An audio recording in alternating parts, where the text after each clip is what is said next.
What good is a camping without San Miguel beer? Man, what good is a camping without San Miguel beer?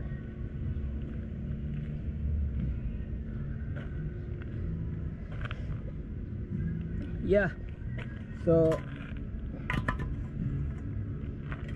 this one is yung nag-test ride ako ng PG1, Yamaha PG1. So nagbara dito yung putik, no? So it's good pala na medyo dapat itataas mo yun.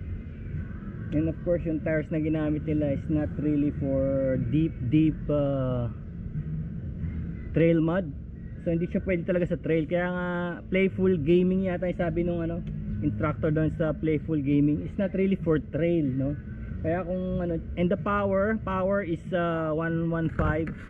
It's not really powerful para kung mawala ka sa kinilalagyan mong bug or putik. Kasi kung malakas ang power ng bike mo, pwede niyang puwersahin yung alam mo yun, pwede niyang puwersahin yung putik dahil kaya niyang umandar kahit na may putik. Pero dahil nga mahina yung power, so titigil yun kasi 115 lang.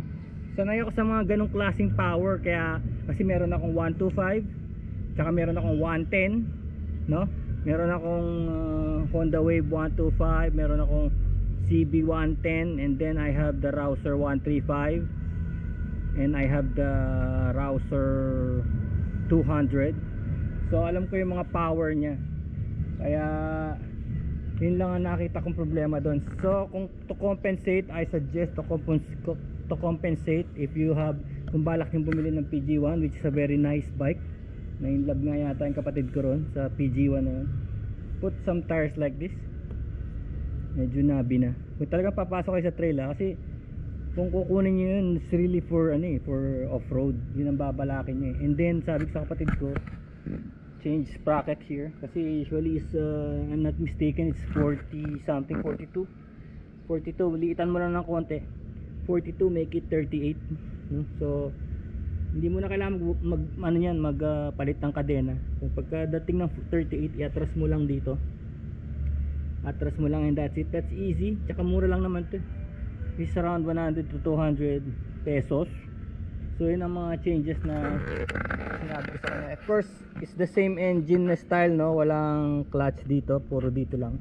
1, 2, 3, 4, 1 down na, and then ganun. So yun lang masasuggest ko if you go for that Yamaha PG1. And at first ginawa ko tong parang ganyan na may mga lalagyan dito, no? It's just okay.